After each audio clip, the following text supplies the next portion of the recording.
সংবিধানের বিরুদ্ধে লাগলে হাত তুলতে বাধ্য হবেন না? দেশের ব্যাপারে কোনো কথা নয়, যখন দেশের ব্যাপার আসবে তখন হাত তুলতেই হবে, বাঁচাতে হবে। ঠিক তেমনি যিনি দেশকে প্রেম করা শিখিয়েছে, সংবিধানকে মান্যতা, দেশের আইন ব্যবস্থাকে শ্রদ্ধা করা যিনি শিখিয়েছেন, তাম পৃথিবীর তাম কায়নাতের সুলতান হযরত কবির মুহাম্মদ সাল্লাল্লাহু আলাইহি সাল্লাম, তিনি বলেছেন দেশকে ভালোবাসো, তিনার কথাই দেশকে ভালোবাসি। অতএব সেই রসুলের উপরে আঘাত দিলে রাজ্য সরকারকে বলবো পাগলা কুকুর সামলানো নয়। আমার ভাই একটু ছোট্ট করে বলে দোয়া করবেন। আর একটা ভাই এখানেই শেষ, আর কোনো কথা নাই। আপনারা যে যেখান থেকে এসেছেন সুস্থভাবে যাবেন। প্রতি জুম্মায় আপনারা এসে থাকেন, এই জুম্মাতে এসেছেন আলহামদুলিল্লাহ। প্রতি জুম্মায় আপনাদের জন্য যেমন আমি ব্যবস্থা করি, এই জুম্মাতেও করেছি। প্রতি জুম্মাতেই এত মানুষ আসছে, হয়তো সবার মেহমানদের ঠিকভাবে হয়নি, এই জুম্মাতেও হয়তো ঠিকভাবে হয়নি। এই বাড়ি আমার নয়, এই বাড়ি আপনাদের। আর আপনাদের ঘরে যেগুলো আছে ওগুলো আপনাদের না, ওগুলো আমাদের। এই ভাতৃত্ব শিখিয়েছে, এই প্রেম শিখিয়েছে মোজাফফরুজ্জামান দাদা হুজুর। শেষ করার আগে দাদা হুজুরের একটা কথা বলে যায়, এদের যখন ব্রিটিশ শাসন করছিল দাদা হুজুর বলেছিলেন, ব্রিটিশ হুকুমত, কোরআন আমার সিনাতে, হাদিস আমার ডান হাতে, দেশের আইন আমার বাঁ হাতে। যদি তোমার আইন আমার কোরআন হাদিসের বেখিলাফ হয় তাহলে তোমার আইনকে আমরা মানি না।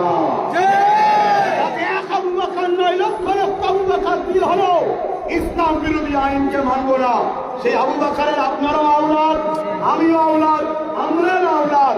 আওলাদরা আজকে সাক্ষী দিচ্ছি জমানার মুজাদ্দিদের দরবারে, যদি আমার দেশে কোন আইন এমন হয় যেটা সংবিধানের 25 নম্বর ধারা মানুষকে ধর্মীয় স্বাধীনতা দিয়েছে, তার ধর্মের প্রচারের স্বাধীনতা দিয়েছে, তার ধর্মকে সে কিভাবে পালন করবে অধিকার দিয়েছে, এই সংবিধানের ধারাকে সামনে রেখে কেউ যদি আমার সংবিধান বিরোধী, ধর্ম বিরোধী কোনো কথা বলে তাকে আমরা মানছি না।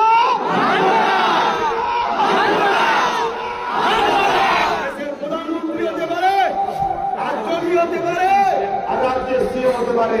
সম্মান নেবার চেষ্টা করুন, সম্মান দেবো। সম্মান যদি না নিতে চান তাহলে আমরা সবই পারি ইনশাআল্লাহ। আচ্ছা ভাই একটু দোয়া করবেন। আচ্ছা আমি একটা কথা বলি, এই যে আইলা মুহাম্মদ সাল্লাল্লাহু আলাইহি সাল্লাম না বললে গোনাহ হয়, কথা বুঝে আসছে। আর দ্বিতীয় নম্বর কথা, এইটাকে আন্দোলনের ঝুঁকে পড়ে বেউ যদি না হয় তাহলে তুমিও সেই কাঠলার মতো হয়ে যাবে, তুমিও আসামি পাবি। অর্থাৎ প্রেম করো, ঘুষ হারিয়ে নয়। কথা বলি খুব দামি জিনিস আমাদের ইমান। তাই আমি বলবো আই লাভ, আপনারা বলবেন ইয়া রাসূলুল্লাহ, তাহলে সাল্লাল্লাহু আলাইহি ওয়াসাল্লাম কথা বুঝতে না, কথা বুঝে আসছে। এরপরও যদি সাল্লাল্লাহু আলাইহি ওয়াসাল্লাম বলে দরুদ শরীফ কি হয়ে যাবে, কিন্তু মুহাম্মদ সাল্লাল্লাহু আলাইহি ওয়াসাল্লাম নাম নিয়েই বলতে হবে। আপনারা সবাই একবার বলুন মুহাম্মদ সাল্লাল্লাহু আলাইহি ওয়াসাল্লাম, আপনারা উচ্চারণ করুন মুহাম্মদ। খেয়াল করতে কোন নবীর নাম নিলে দুই ঠোঁটে ঠোঁট ঠেকছে, বলুন মুহাম্মদ। আমার নবীর নাম চুমা না দিয়ে পৃথিবীর কেউ নিতে পারবে এমন মায়ের লাল আছে কি দেখাও তো দেখি। মহান স্রষ্টা জানে আমার বন্ধু তোমার পক্ষে হোক আর দুশ্মন হোক সব বেটাকে তোমার নামে চুমা আমি দিয়াবো, তাই তোমার নাম রাখলাম মোহাম্মদ। বলুন মোহাম্মদ, মোহাম্মদ, আহমদ। এমন ঠোঁটে ঠোঁট না লাগিয়ে কেউ উচ্চারণ করতে চুমা দিতেই হবে। তুমি পক্ষে হোক আর বিপক্ষে হোক, মোহাম্মদ রসুল সবার নেতা, সর্বকালের সর্বশ্রেষ্ঠ সহিংসা, কোন জাহানের সুলতান।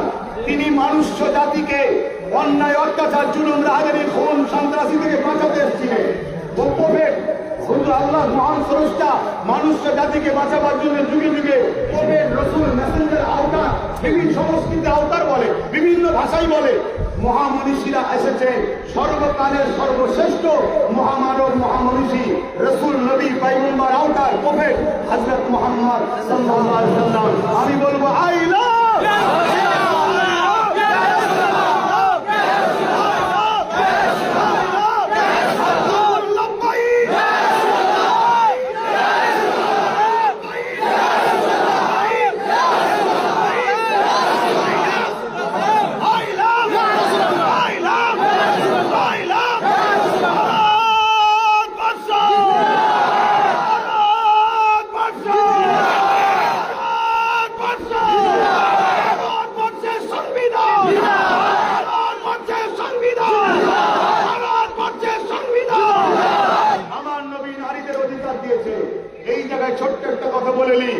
আজ আমার আদিবাসী বোনেদেরকে রেপ করে টুকরো টুকরো করা হচ্ছে আমার রাজ্যে এবং মণিপুরে সব জায়গায় চলছে।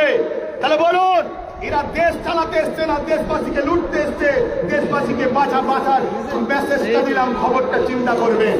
আমার হিন্দু ভাই, আদিবাসী ভাই, দলিত ভাই, সাঁওতাল ভাই, খ্রিস্টান, মতুয়া, শিখ, পাঞ্জাবি, সবাই আমরা ভাই ভাই। আপনার বাবা যিনি, আমারও বাবা তিনি। আপনার প্রথম মা যিনি, আমারও প্রথম মা তিনি। আমার পছন্দ ইসলাম মানি, আপনার পছন্দ খ্রিস্টান, আপনার পছন্দ হিন্দু, আপনার পছন্দ সনাতন, আপনার পছন্দ দলিত, আপনার পছন্দ সান্না। যার যেটা পছন্দ তার কাছে থাকুক, এ জায়গা আমার দেখার দরকার নেই, পক্ষে বিপক্ষে বলার দরকার নেই। কিন্তু আমরা সবাই এক বাবা মা থেকে শুরু হয়েছি। পৃথিবীতে প্রথম একজন পুরুষ, একটা নারী, যার নাম আদম, যার নাম হাওয়া। আদম এসেছে আমার হিন্দুস্তানে, মা হাওয়া এসেছে কি বলে আমার নবী দেশ কি বলে আরবে। এই দুজন থেকে পৃথিবীতে মানব শুরু হয়েছে। তাই আসুন আমরা ভ্রাতৃত্বের সঙ্গে লড়ে চলি। এই বিজেপি ফ্যাসিস্ট চিন্তা ভাবনা সরকার আজকে আমাদের মধ্যে লাগিয়ে দিচ্ছে, আমরা হই করছি, আর ওইখানে দেশকে বিক্রি করছে, চুরি করছে, মালের দাম বার করছে, এই করছে, এই সব করে বেড়াচ্ছে। অতএব এই জায়গায় বুঝবেন। আর এখন আর কথা নয়, কেন আমি দুঃখের সাথে, আপনাদের হয়তো শোনার ইচ্ছা আছে, কিন্তু আমাদেরকেও মাথায় রাখতে হবে। আমার প্রশাসন ভাইরা, তাদেরও কিছু ডিউটি থাকে, তাদেরও কিছু বাধ্যবাধকতা থাকে, তাদেরও উপরে কোনো থেকে কিছু খোঁজ খবর আসে।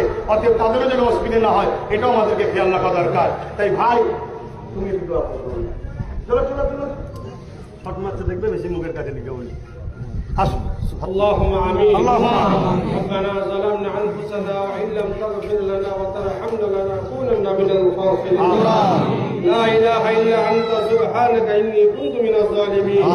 فاستجبنا له ونجيناه من الغم وكذلك ننجي المؤمنين. আল্লাহ পাক, আপনি আমাদের সকলকে আল্লাহ পাক রাসূল পাক সাল্লাল্লাহু আলাইহি গোলাম হিসেবে কবুল করেন।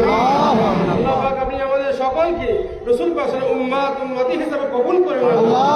আল্লাহ পাক, আপনি আমাদের সকলকে আল্লাহ জাররা বলি আল্লাহ পাক খুন থাকা অবস্থায় এক ফোঁটা আল্লাহ পাক আপনি ইসলামের জন্য আল্লাহ পাক জানটাকে কুরবান করার তৌফিক দান করুন। আল্লাহ পাক, আপনি আমাদের সকলের মনের আশা, মনের তামান্না, মনের বাসনাটাকে আপনি কবুল করেন। আল্লাহ পাক, আপনি আমাদের সকলকে মক্কা শরীফ, মদিনা শরীফ আল্লাহ যাওয়ার তৌফিক দান করুন। আল্লাহ পাক, দেশটাকে আল্লাহ পাক হিফাজত করার তৌফিক দান করুন। আল্লাহ পাক, আপনি আমাদের সকলে আল্লাহ পাক মুসলমান ভাই বোনদের একত্রিত হওয়ার তৌফিক দান করুন। আমিন। বাদ কালিমাত লা ইলাহা ইল্লাল্লাহু মুহাম্মাদুর রাসূলুল্লাহ। আলহামদুলিল্লাহ, আপনারা রাস্তা ছেড়ে দিয়ে ভেতরে যদি দরকার থেকে যান, যে কোনো ছাত্রদান হুজুরদের সঙ্গে দেখা করা, বাকি জায়গায় পড়া না, এখানে 1 সেকেন্ড যাবেন না। প্রোগ্রাম হলো আসসালামু আলাইকুম। ওয়া আলাইকুম আসসালাম।